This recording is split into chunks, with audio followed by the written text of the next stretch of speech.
I think this video will probably be a shorter one.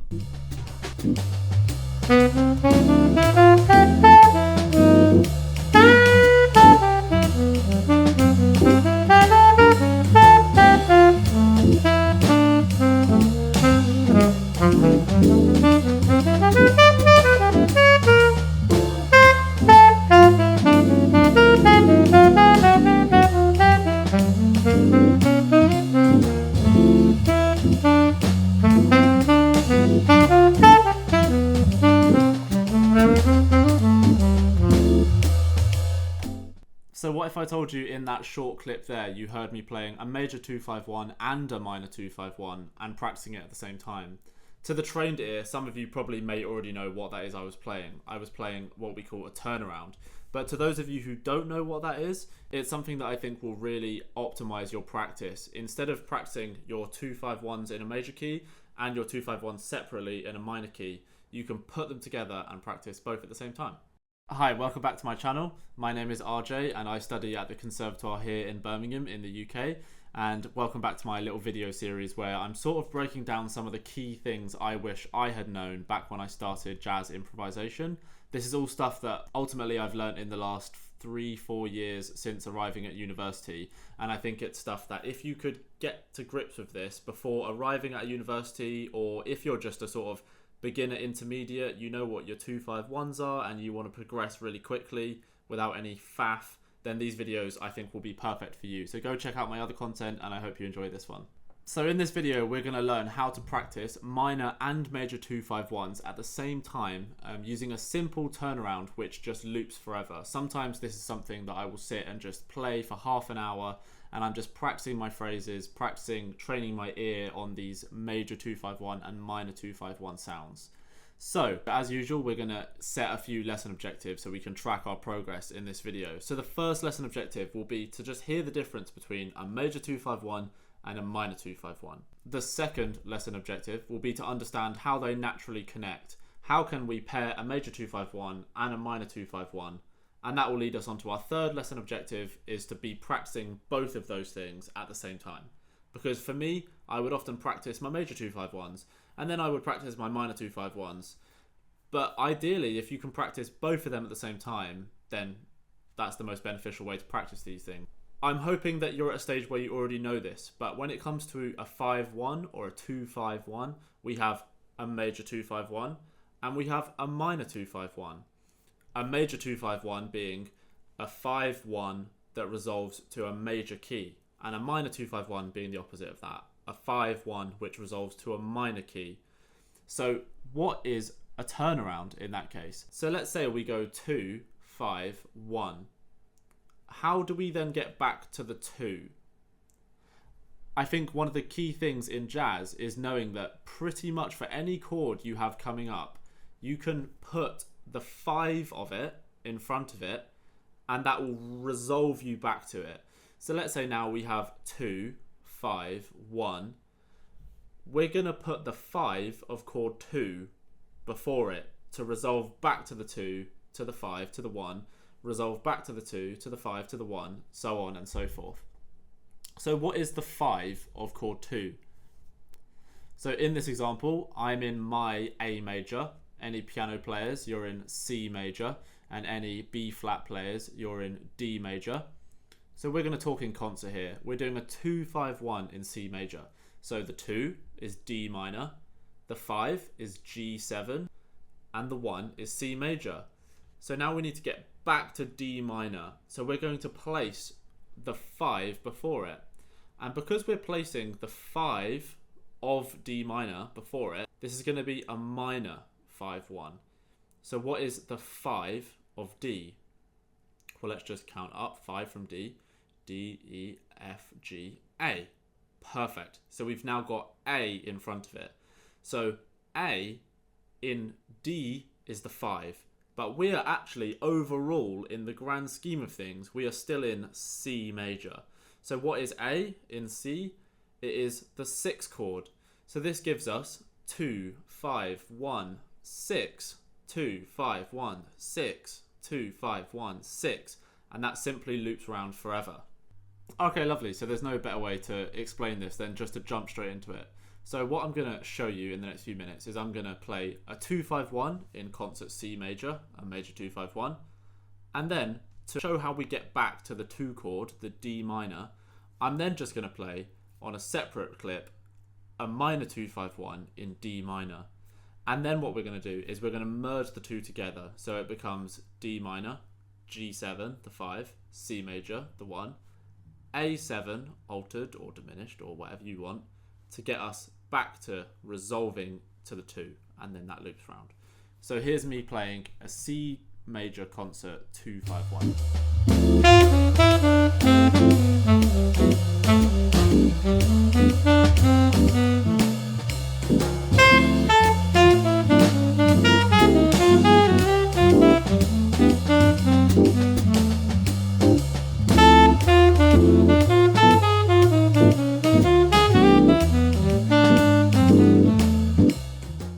Lovely. So in all those clips there, I was just playing some language that I've learned over the last few years on a 2-5-1.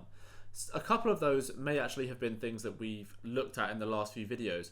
In the first video where I covered how to transcribe and how to apply that. But what you'll notice there is that I went 2, 5, 1, 2, 5, 1, and there was nothing that brought us back to the 2. I would do a 2-5-1, I would wait, and then when the 2 came back round, I would go 2-5-1 again. But this time we're going to look at how we do a minor 2-5-1 back into the 2 chord.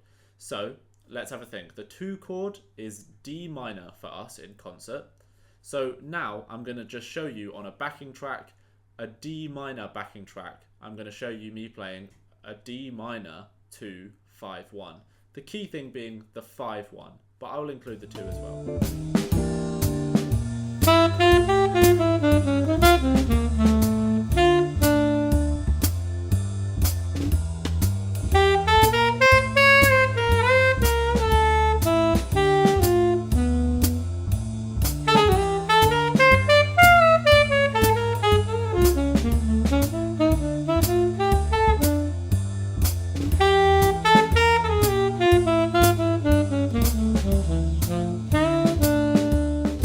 Lovely. So I've shown you a little clip of me just jamming over a major 2-5-1, a little clip of me jamming over a minor 2-5-1, and at the start of the video you saw me basically putting those two together into a 2-5-1-6. So let's actually learn a little major 2-5-1 phrase and learn a minor 2-5-1 phrase, and then let's just combine those two phrases together so you actually have something physical to go away from this video and just put to use immediately. So what I love about this phrase we're about to learn is it's basically a cheat code, okay? So here is the phrase on the major 2-5-1.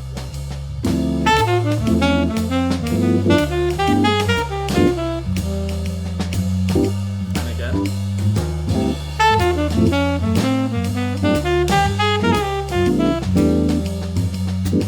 One more time.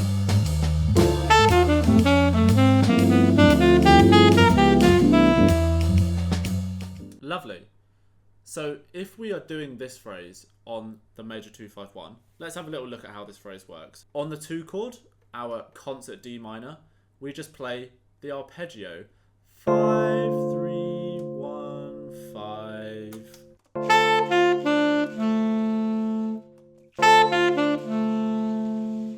And now I'm going to target the major third of the 5 chord. So on the G7, our 5 chord, I'm going to target that B natural. So I'm just simply going to move chromatically down towards it, and it looks like this. And now I've enclosed it, and I'm landing right on it.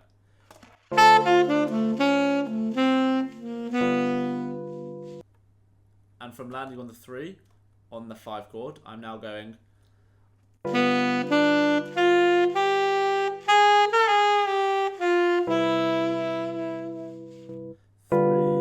5, 7, 1, flat 9, altered down to the major third of the chord 1, which is something we looked at in the last video if you want to look at altered stuff.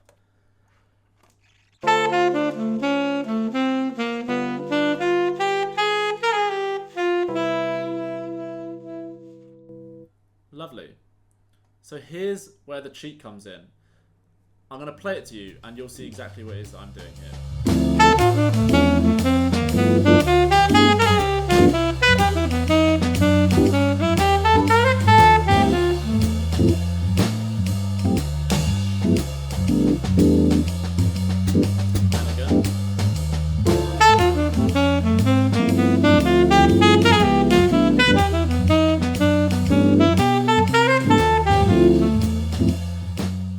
So here is the sheet music for it, so you can have a little look at how it works. I'm basically playing the same phrase again, but this time on our minor 251. So I've played it on a major 251, which resolves in C. And now I need to get back to D minor. So I'm going to play that same phrase over a D minor 251, and that lands us perfectly back on the 2 chord. So I'm going 251, playing that phrase. And then to get back to our 2 chord, I'm going to play the minor 5-1.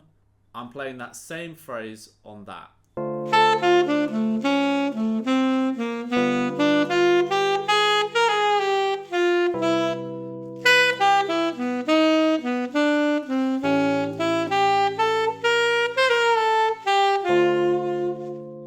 And that's landed me perfectly on the 3rd of our 2 chord. So I think this is such a fantastic phrase, because if you're doing turnarounds where you just loop it round and round and round and round, you can sit here and do that all day and it kind of never gets boring because it's just so satisfying to our ears. We're playing something really strong on the 2, we're then moving chromatically and enclosing a strong note on the 5 chord, the major 3rd of the 5 chord.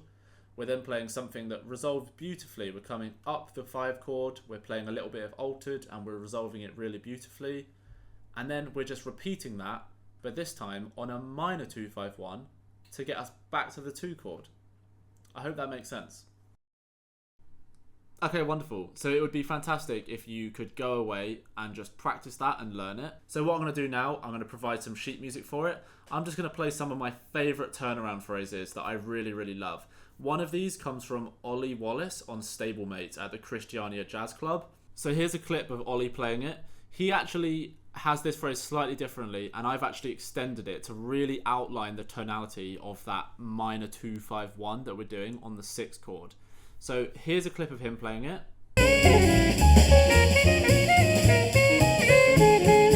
He's actually playing this in concert D flat, so 1 semitone above. So I'm just going to transpose it down so you can hear it in the context of our key, and that sounds like this. And his phrase sounds like this, okay? So it would work perfectly over that major 251.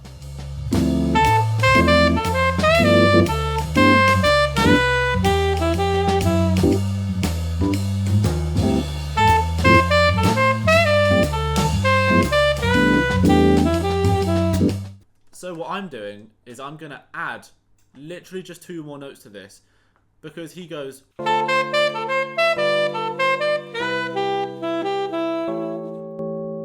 It sounds lovely, but for me, I really, really love outlining the 3rd on any 5 chord. In this, I mean the 5 chord, but also the 6th chord, because the 6th chord is the 5 of the 2, okay?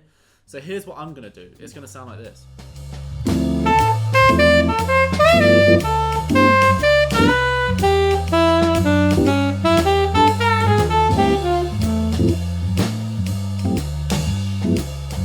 So I'll play his, and now I'll play mine. Here's his one.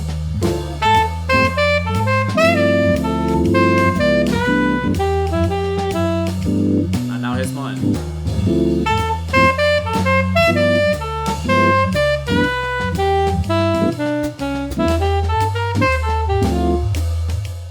The key thing I love about this phrase is the way that I move it down to that major 3rd. I move it down to that concert C sharp on the A7, the major 3rd. The extra embellishment I do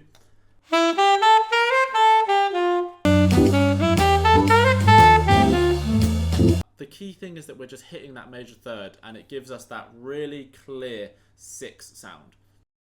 So what I would like to do is move on from that and look at how this actually works in the context of a tune. Earlier we were doing 2, 5, 1, 6. Well, we could also just start on the 1 and do 1, 6, 2, 5. All of these are exactly the same principle. We're going 1, then the 6 to the 2, that is our minor 2, 5, 1. And then 2, 5 to the 1, we do a major 2, 5, 1. So again, we're practicing both tonalities, major and minor, in the same thing. So what's the most famous example of a turnaround? Well, I would have to say it's probably I Got Rhythm, a rhythm changes. It's written by George Gershwin. We can look at how he goes 1, 6, 2, 5, 1, 6, 2, 5, and then he moves off into the chord 4. So for this rhythm changes here in C major, for our minor 2, 5 into the 2 chord of D minor, I'm going to play this nice little phrase here that really outlines the major third on the 6th chord.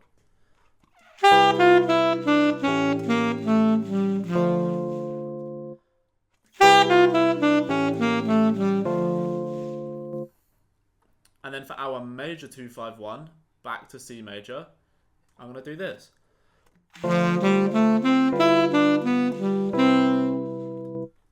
So all in all, 1, 6, 2, 5 will sound like this.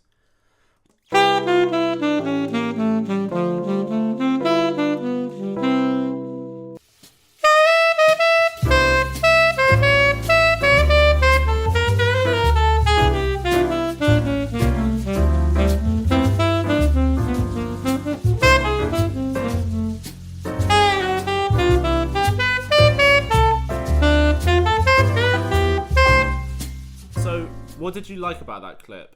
One thing that I really liked was that, of course, we outlined the changes. I did a turnaround, and then I did another one, and then it moves to chord 4, so I went ahead and improvised onto chord 4. But what happens after we do our 2, 5, 1 into chord 4? It brings us back onto chord 1. Okay, so now we're on chord 1, we're at the end of that whole phrase, turn around, into chord 4, back to chord 1. How do we get from chord 1 back to chord 1 at the top of the whole song? We go 1, 6, 2, 5. We do a turnaround back to the top. So this whole song is turnaround, into chord 4, turnaround, into chord 4. Then we do a chord 1, and then we move into the B section. And then what do you know? The final A section is exactly the same thing. So I'm just practicing major and minor 2, 5, 1s the whole way through this. So in this phrase here, I went.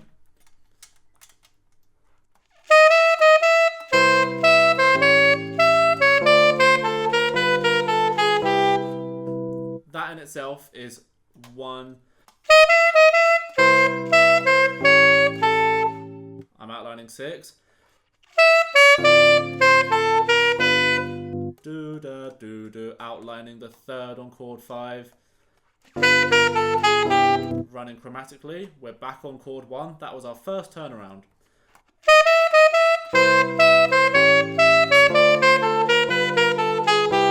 Great. We're back on chord 1. Here goes another turnaround. Here's that phrase I mentioned earlier.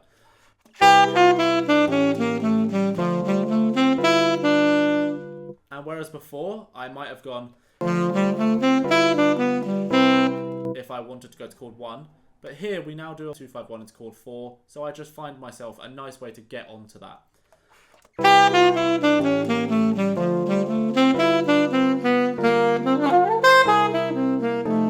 And I continue. And then what did I do when I got back to the 1? I did another one of these phrases where we can play the exact same thing on the major and the minor 2, 5, 1. So I went like this.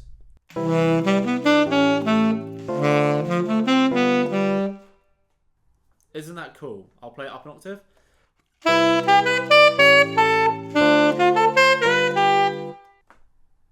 So on the minor 2, 5 into our 2 chord, D minor, I go like this.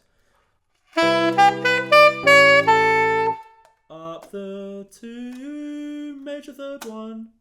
And then on the major 2, 5, back to C. Up the 2, major 3rd 1. of the 5 chord.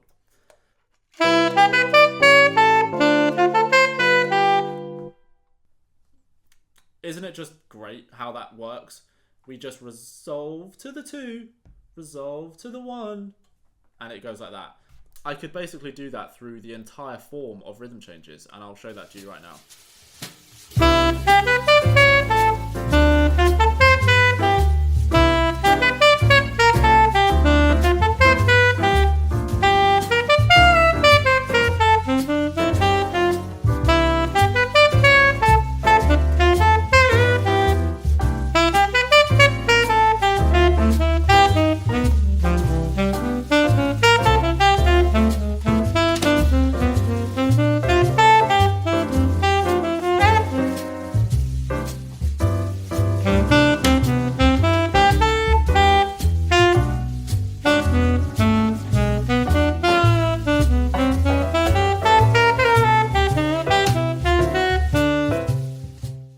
Could you see how over those A sections there, I just played that phrase, and when I felt comfortable and when I felt ready, I expanded it a little bit, but I always came back to that same motif. For example,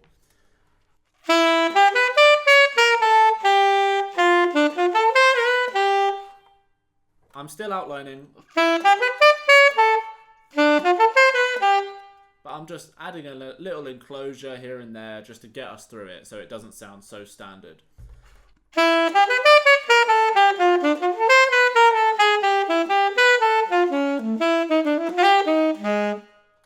For example.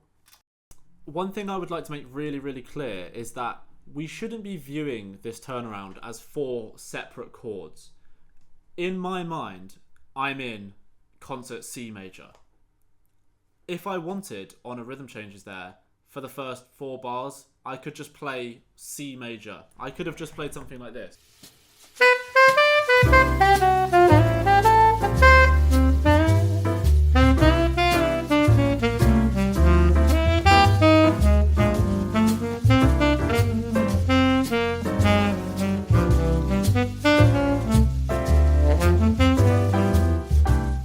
So yeah, while we've got 4 chords going on there, and we've got a minor 2-5, and we've got a major 2-5, we're all in the context of C major. Okay, so when I think about songs where I could really show you this whole 3-6, 2-5, 1 turnaround in context, one of the favourite songs I love playing at the moment is a super famous standard, Stompin' at the Savoy. If we have a look at it, the main thing we have is 3 bars of chord 1. We have 3 bars of chord 1. And then we end the A section with a 2-5-1. How do we get to that 2? We put a 6 before it. And then how do we get from this 1 back to the 1 at the top?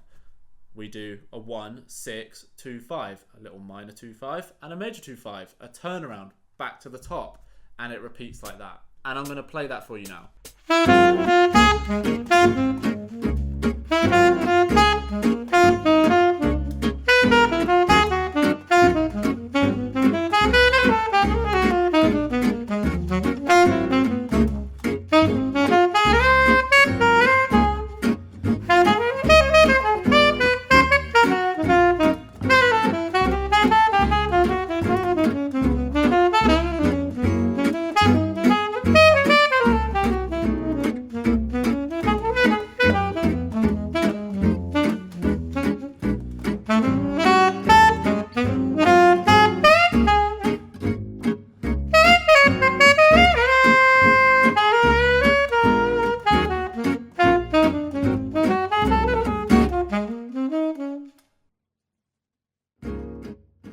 One thing that is just so great about this kind of concept. Before, I would practice my major 2-5-1s. Oh, time to practice my major 2-5-1s. Oh, now time to practice my minor 2-5-1s. But when I saw a turnaround, although to so many of you, you probably saw this video and thought, I knew that already. I didn't. So I know for a fact that there are going to be people out there that also haven't quite grasped this concept yet. So I hope for those of you that you earned those lesson objectives of being able to determine the difference between a minor and a major 2-5-1, and then being able to link them together and understand better the concept of a turnaround, a 1-6-2-5 or a 2-5-1-6. Same thing, doesn't really matter. So thank you very much for watching. As I've said in my previous videos, I don't really have any clue what I'm doing, so please feel free to leave comments down below. And happy practicing, and I'll see you in the next video. Goodbye. Goodbye from Birmingham, England. I think I'm happy with that. All the way from